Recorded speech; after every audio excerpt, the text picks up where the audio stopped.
Unlucky. Any tips for rank 12 subpar killers? A lot of killers that I notice, like when I'm playing Survivor and I'm playing against killers, whenever they're running around pallet loops with me, they cut the loop so wide. And if you're cutting the loop wide, it's gonna take you longer to get around the loop, right? The tighter you cut it, the faster you get around.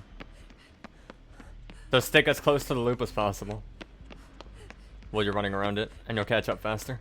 Same goes for survivors. Stay as close as you can to the loop. Pro tip, if you're running unrelenting and you hit a wall, you don't get reduced cooldown. You gotta hit air.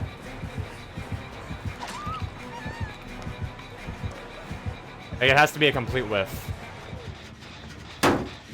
Why do I play on low graphics? Better frame rate. And I'll show you a good example. Look how bright the map is on low. And then look at when I go on ultra. Look at like the corners. Look at the shadowing. And then on low, it's much brighter.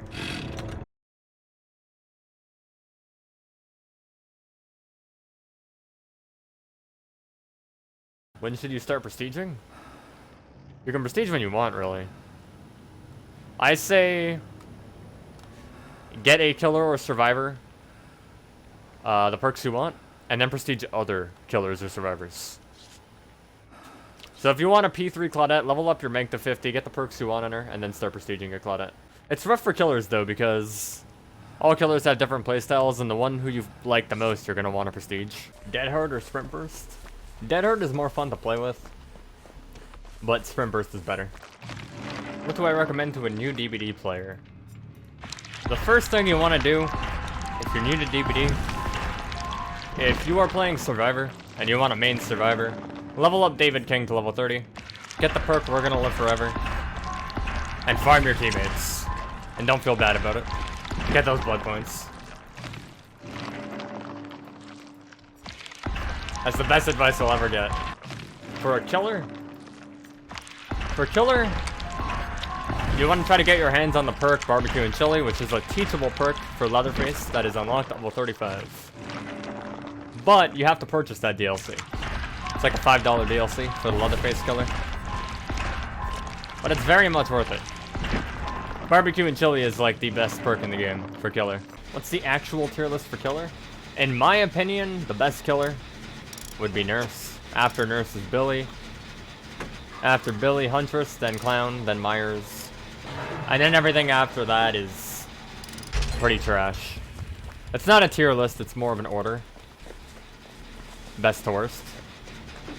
But you get the deal. What difficulty would I give each killer? Personally? Easy, easy. Intermediate, hard, hard. Intermediate, intermediate, easy. Intermediate, easy. Intermediate, hard. If we're talking about powers. Nah, I wouldn't put Clown hard. I'd put Clown intermediate. Nah. Yeah, Clown intermediate. Can I explain my abilities and perks slash loadout for a casual player? The Hillbilly has a chainsaw. You charge it up, and you sprint around the map. You can use it to kill survivors faster, because it will put them into the dying state instantly, whereas if you used your hammer, it would take 2 hits. It'll injure them, then put them into the dying state. The chainsaw ignores injury. It just kills them. Perk Enduring. You're resilient to pain. Your rate of recovery from stuns is increased by 75%. Pretty much, you just don't give a fuck about pallets. You walk into them. You get stunned, you don't care. Whispers. Whenever a survivor's within 32 meters of you, it'll activate. You'll hear like whispers, and the perk will light up on the bottom right. So you know there's a survivor within 32 meters. What makes this perk really good is it lets you know where survivors aren't, and that's super valuable when you're patrolling gens. Nurse is Calling. Survivors that are healing within the 28-meter range, you can see their aura. It's very good. Barbeque and Chili. For every unique survivor you hooked, you gain a 25% bonus to blood points at the end of the trial. And also, survivors outside of a 40-meter range have their auras revealed to you for 4 seconds after you hook a survivor. This perk is very good on Hillbilly and Nurse. Even without the blood point bonus, I would use this on Hillbilly. On every other killer, though, I wouldn't use it. Maybe Nurse. Only Nurse if I had range add-ons. The perk is good on everyone. It's good on everyone, but there's better. Brutal Strength is pretty good. Deerstalker. Although you wouldn't really use Deerstalker on most killers. Agitation's kind of good. Ruin. The only killer where Barbecue is a must is probably Billy. And even then you can do just fine without it. But it's just really fucking good.